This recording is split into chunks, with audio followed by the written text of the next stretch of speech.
There's $11.4 trillion of corporate debt out there. And $1.8 trillion of that trillion is junk debt.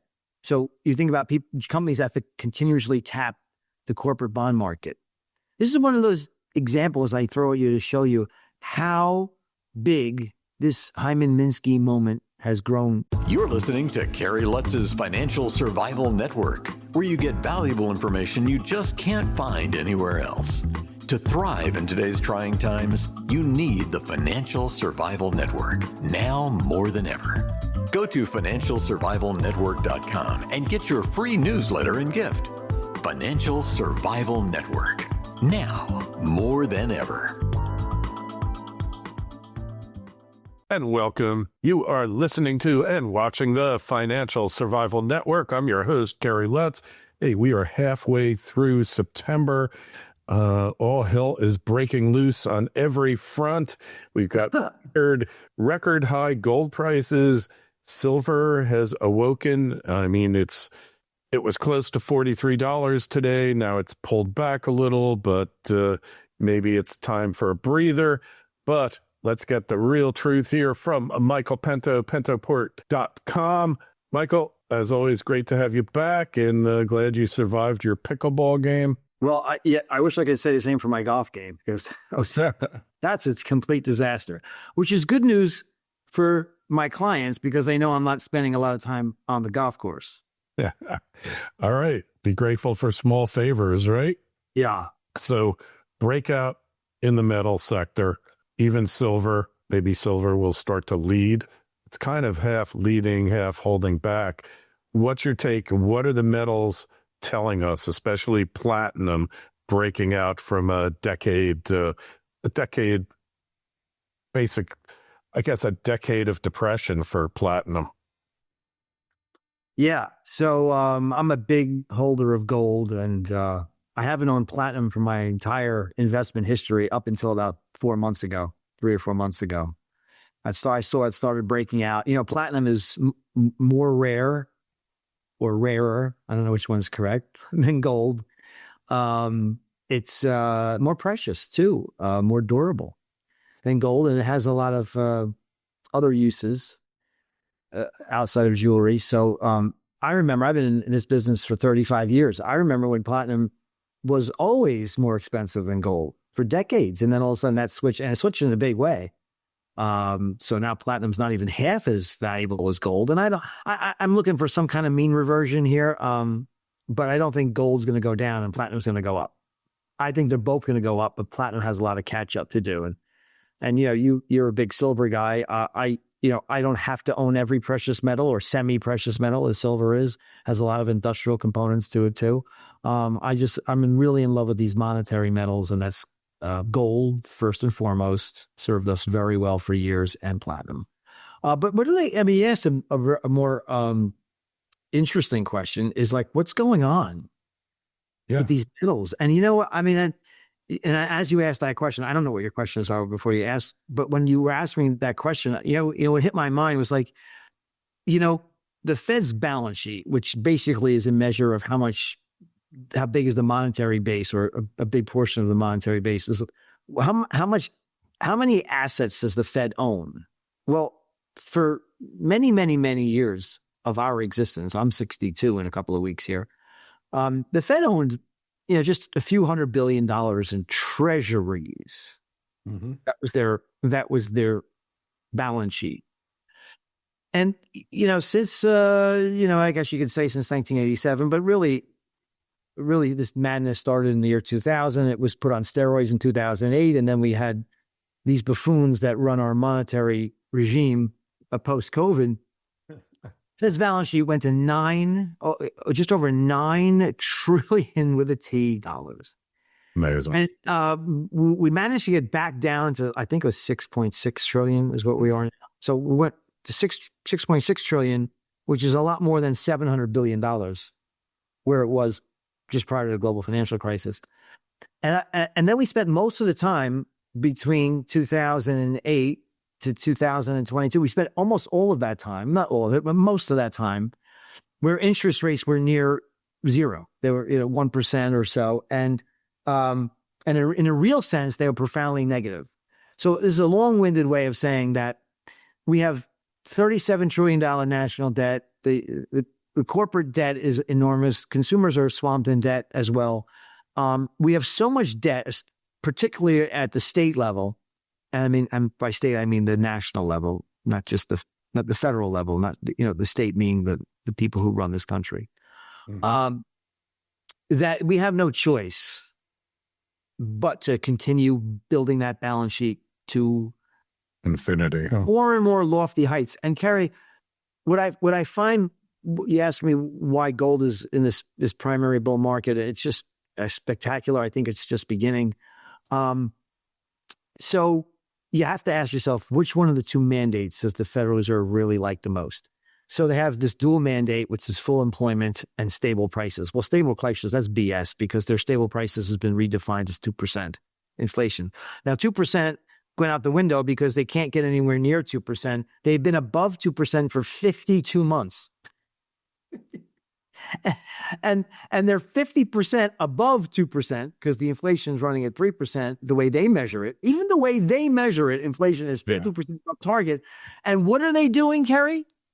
They're just about to slash interest rates, going on a rate cutting regime starting September 17th, which is just like, as in like tomorrow. Yeah. I don't know when this interview is coming out, but it's being recorded on the 16th. So that's what gold is telling. They being our government, our treasury, our central bank, has no way of providing a sustainable level of real interest rates without the economy falling apart. That's what they think. And they're about to slash interest rates again to negative territory in real terms. So buy yourself some precious metals if you haven't woken up, if you haven't ascended to that notion yet, wake up. All right. So silver, I was just thinking about this, Michael. The majority of people on the planet don't remember when our coinage was 90% silver. Yeah. Because that was the last time, well, they kept a little bit up until the 70s, but basically monetization of silver ended in 1965. So we're looking at 60 years, and the majority of the population, just say, I remember it because I was 7 when my brother came into the kitchen and he dropped old silver coins, and then he dropped the new copper-clad junk, slugs as they call them. And the sound, I still remember it to this day. We're only looking at 60 years ago, Michael. I remember that sound. The silver rang, it chimed, and the slugs were they just smacked the floor. Yeah. So that's when we had copper. Now I think they put nickel in. We are aluminum. I think they're making coins out of balsa wood now. Yeah. It could be. There could be tin. I don't know. Whatever is the cheapest metallic commodity. And pretty soon, even that will be too valuable to put into a coin. Yeah, right. Exactly. So now that's why they have this technology, of course, which is Bitcoin or cryptocurrencies, where money doesn't have to even be backed by semi-precious or base metals. Forget about precious metals. It can be backed by numbers. A barcode. A QR code, a glorified QR code. That's, electronic numbers and letters now could be, it's hard money now. It's hard money. Because there's only 21 million units of Bitcoin that can be printed, but there's an unlimited number of blockchains and cryptocurrencies that can be created. So who cares? Who cares? So you say coin there are. I don't care. How many, there's unlimited blockchains, unlimited cryptocurrencies, therefore. So who cares about how many Bitcoin there are? I don't care. It's all electronic numbers and letters. It's not gold. It's not AU. It's not AG. It's just garbage. That's what it is. And you know what else? I want to just to fully answer your question. There's also, as we continue to debase our currencies, literally debase our currencies, there's also this this watershed moment, this period of enlightenment on behalf of foreign creditors. They are now eschewing treasuries, and they're eschewing dollars. because we capriciously and arbitrarily impose sanctions and confiscations on foreigners' reserves. I mean, say, okay, you know, all the dollars that you own and all those treasures you own, well, you don't own them anymore. They're ours. Yeah. There's a salient fear that's happening. And so they might take it away in nominal terms. They might just say, okay, we owe you $1 trillion, but now we only owe you 500 billion. And by the way, that $500 billion that you have is going to be handed to you in a depreciating dollar. So how's that for a bargain? Yeah, I'm sorry. I didn't mean to laugh because it's not really funny, but it's funny the way you put it, because like you'd be crazy to keep them. And yet we then have a gun to their head, literally, that if you don't take these dollars, maybe we'll just blow up your country. Well, what foreign creditors are doing is they're saying, if the U.S. is going to cut their interest rates back towards 0%, and they're going to destroy their currency, and they might steal my currency reserves from me at a moment's notice, maybe I'll just take my surplus dollars from my trade surplus, and I'll just sell them and buy gold. That's what I'll do. And I'll hold the gold myself, and you can't have it. The barbarous relic you're talking about? Yes. The barbarous relic that central banks hate, but they continue to accumulate at a frenetic pace. Yeah, who would think? That gold.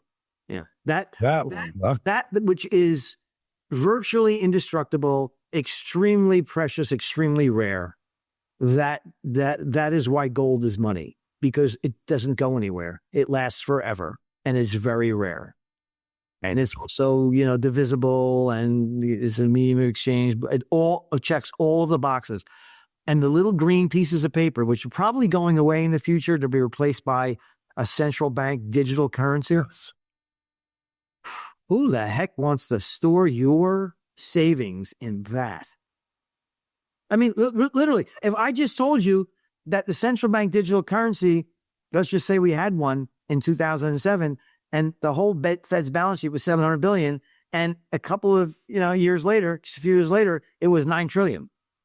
They stole that much purchasing power of your base money, and that's why things like, well, the housing market, transaction market is frozen. Well, since 2019, a good source is Nick Gurley. He did some analysis of home prices in the last 6 years have gone up 92%. Would you care to guess how much incomes have gone up in that same period of time? I don't know, 20%? Like 22. Like 20. So people can't afford houses anymore. And when the Fed gets up and says, everything we do is in the service of our people and our American consumer and blah, blah, blah. Wait a second. You caused home prices, you being the Federal Reserve, and particularly you, Mr. Powell, caused home prices to surge 92%. And guess what? You were buying mortgage-backed securities when home prices were up 20% back on back in March of 2022, when there was no more COVID and there was no more crisis and the economy was doing fine. You considered it appropriate to still buy mortgage-backed securities, which lowered the cost of mortgages to send home prices even further. So you know what? So Blackstone can buy all of the single-family homes. That's what they're done in a market. And now we see investors, not just Blackstone.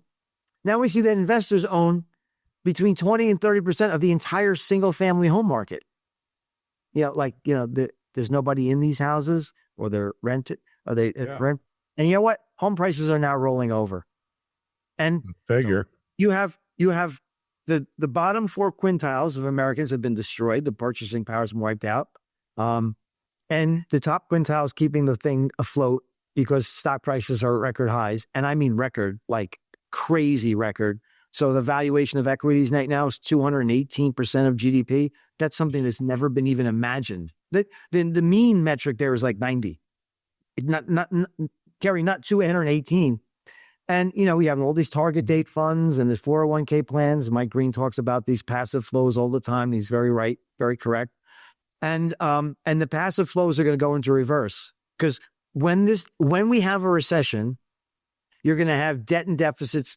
First of all, the annual deficit is going to go to around $5 trillion. The Fed's going to be printing trillions of dollars per annum.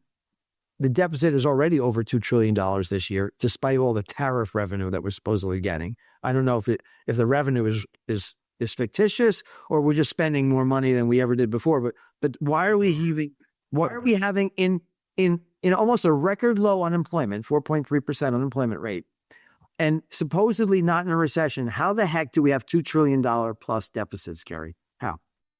It's structural, right? Yeah. And yes, it's all about demographics. Sure, absolutely. And of course, what Trump really wants done is he wants to take the money market rate down so he doesn't have to pay over $1 trillion in interest. And I think that's going to happen very quickly. But I will say this caveat, this is buyer beware, caveat emptor.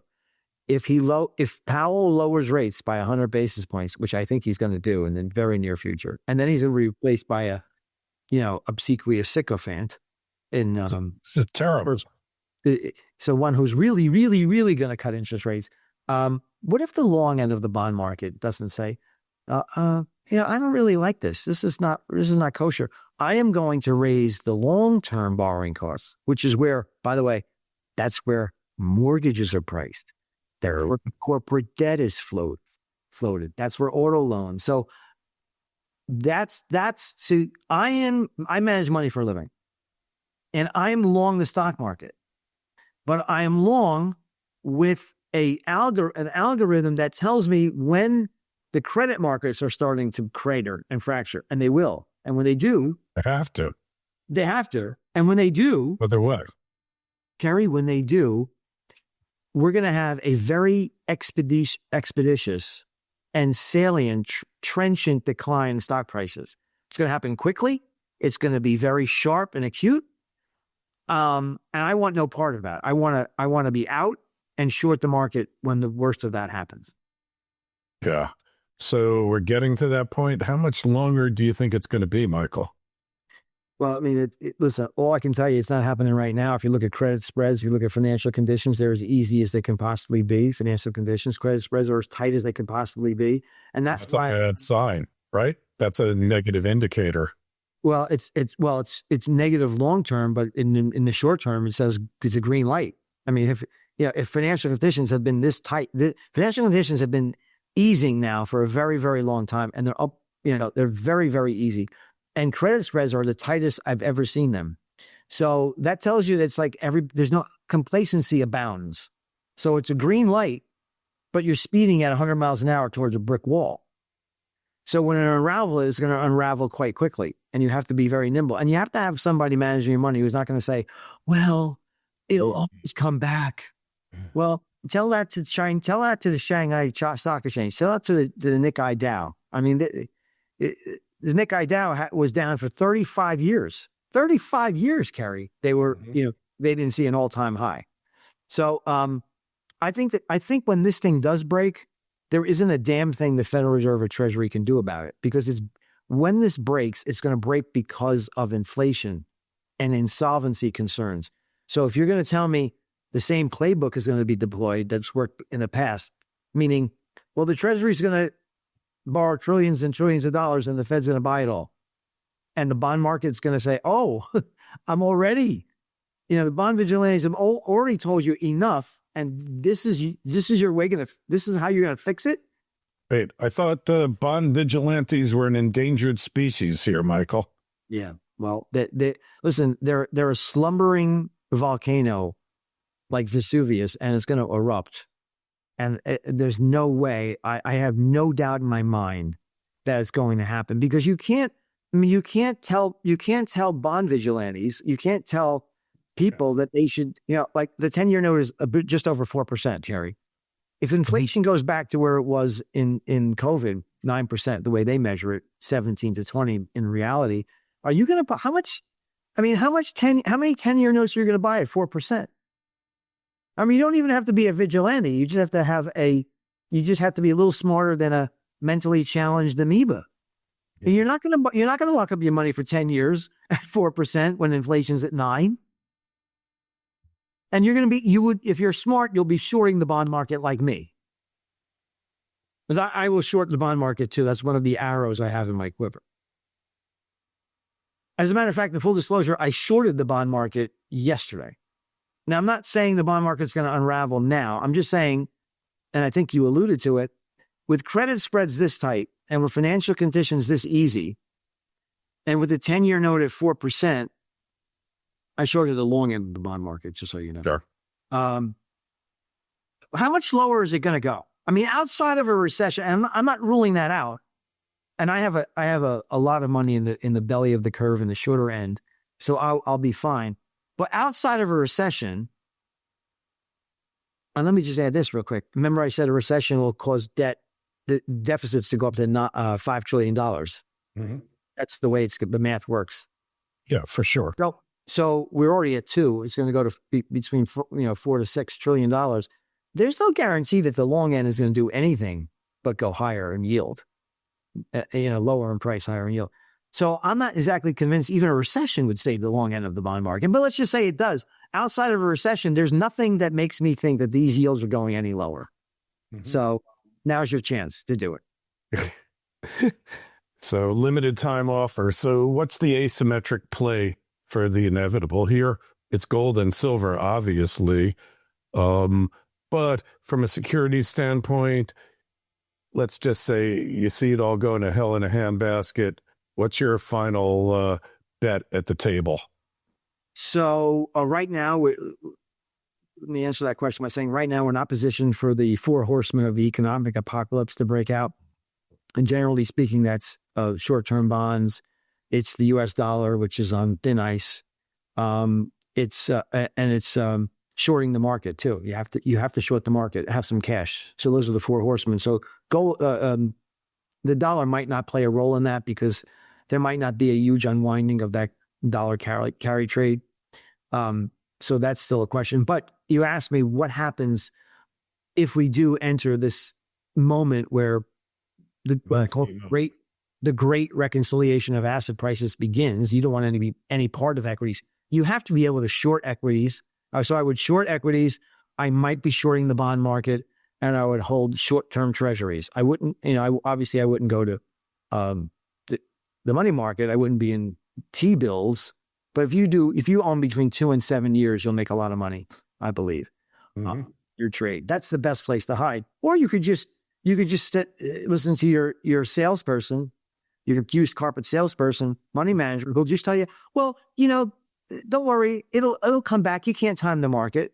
Yeah, as the market is in full meltdown mode. Because Gary, when you're at 218% total market cap equities to GDP, you're not going to just fall a little bit. I mean, this is not even in 2007 when the stock market the S&P lost 50%, the home prices crashed 30%, and I'm not entirely sure they wouldn't do that again.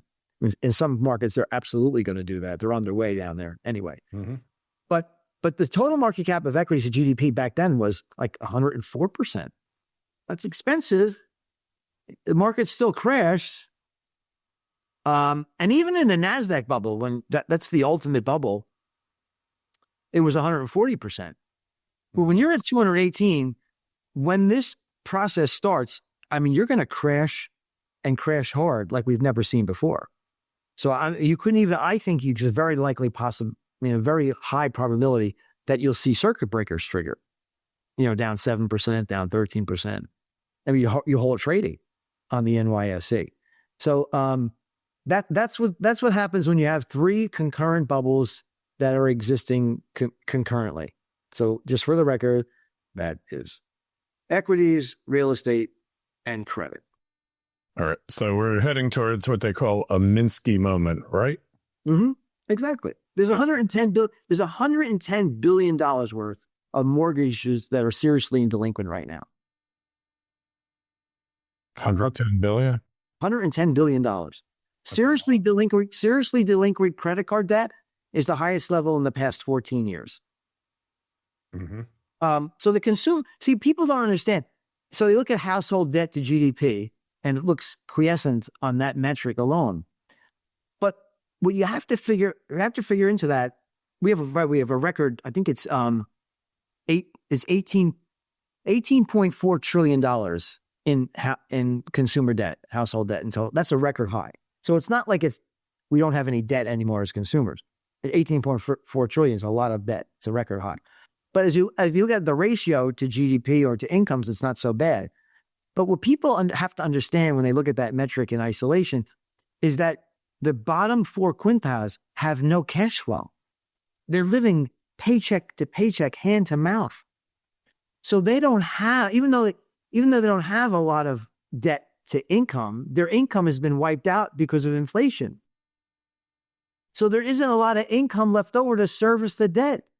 Yeah. That's what makes that ratio look quiescent, but in essence, it's deadly. That 18.4 trillion, that's what you have to concentrate on. So there's a lot of debt and a lot of delinquencies and defaults in the pipeline that are coming. And I do think the labor market also is fracturing. There's no doubt about that. But it's mostly fracturing because we have no more immigration in this country. Mm-hmm. So the labor supply is nil. In fact, for the first time in the history of the United States, we have immigration as a negative.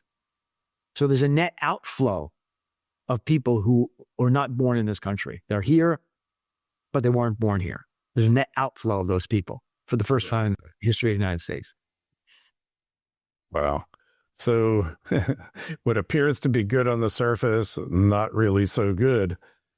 That has to really hurt housing too. If you get like 5 million people leave the country pretty much all at once, that's going to have an impact on housing, won't it?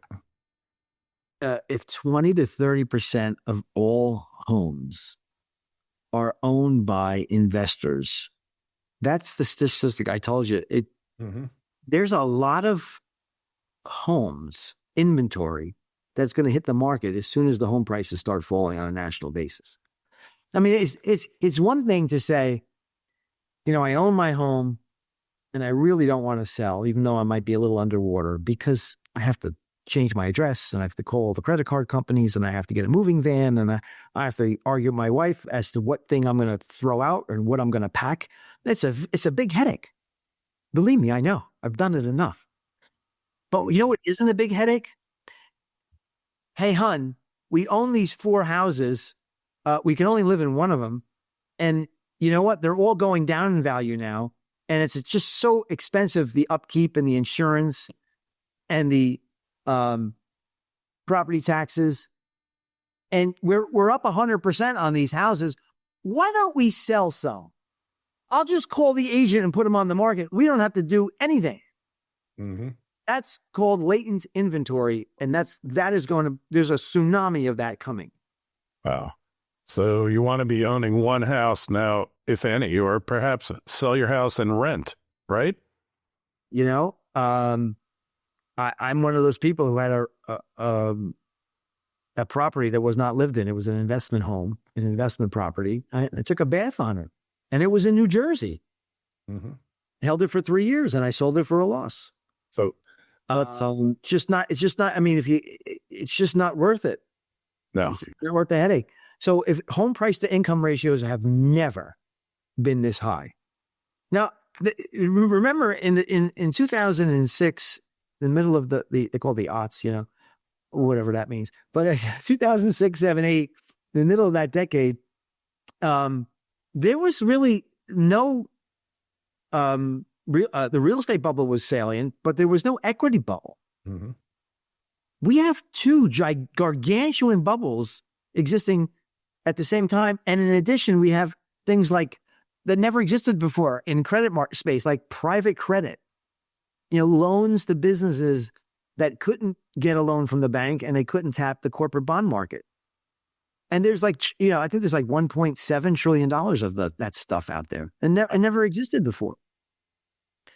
FHA loans were like $3 billion prior to the global financial crisis. Now they're like $40 billion. Talk about an increase of people that put 3.5% down on the property. There's skyrocketing defaults there too. So this is a bubble. It's going to burst. Now, I manage money for a living. I wouldn't have a business if I was constantly saying that and shoring the market. I'm saying that the construct, there's no debating this. The construct of the market is one that's predicated on asset bubbles, debt, money printing, and inflation. It's extremely fragile. That's the construct. That's the house that's built on sand. Now, when that condition breaks, that's when you have to make changes in the portfolio. But as of right now, I'm long and I'm enjoying it. I have plenty of precious metals. I recently bought energy. I shorted the long end of the bond market. I'm making money for my clients. But the big money is going to come when this reconciliation of asset prices begins. So let's just talk about what exactly a Minsky moment is. And I'll read you the AI definition from YouTube. A Minsky moment is an economic concept describing the sudden and often catastrophic end to a period of market optimism where a speculative bubble bursts due to increased debt and risky behavior. It's the point where stability becomes self-destructive and a prolonged boom gives way to a free fall of plunging asset values and market sentiment, according to the financial instability hypothesis of Hyman Minsky. That's the Hyman to a T, doesn't it? Hyman had it down to a pat. You know, there's $11.4 trillion of corporate debt out there, and $1.8 trillion of that trillion is junk debt. So you think about companies that have to continuously tap the corporate bond market. This is one of those examples I throw at you to show you how big this Hyman Minsky moment has grown, the bubble has grown to. And when it bursts, like I said, it's going to be violent. It's not going to burst, innocuously. Mm-hmm. All right. Well, Michael, you're a breath of fresh air, inspiration here. But if you're ready for these things, even if you don't profit handsomely from it, you can at least protect yourself so you're not destroyed by it, right? You know what? Active management, it's been pilloried, it's been excoriated in the past, and maybe even need active management in prior eras. But you need it now. You need to be able to move quickly and adroitly between periods of disinflation, deflation, and depression, recession, to what I see happening in the not too distant future, an era of acute and protracted stagflation like we've never before seen or suffered in this country's history. That's what I see happening. So and listen, if you don't have immigration, and I'm all for closing the borders and knowing who's in this country. So it's not a political comment. Yeah, you're not open borders guy. No, I'm not an open border, but I'm saying the borders were wide open under Biden, millions and millions per annum coming. 20 million supposedly, but nobody knows. Yeah, millions of people coming into the labor force, and then the government doing most of the hiring, and you go from 200 and 300,000 jobs a month to 22,000 jobs a month, and that's natural. That's a natural function of closing the border, but that's half of your input to GDP growth. Crashing asset prices aren't actually really good news for GDP growth either. So I envision a period where GDP growth crashes and asset prices absolutely plummet. So in the next 10 years, it wouldn't surprise me if we ended up flat in nominal terms or thereabouts in 10 years, with a period of time where in nominal terms, the stock market goes down 50%.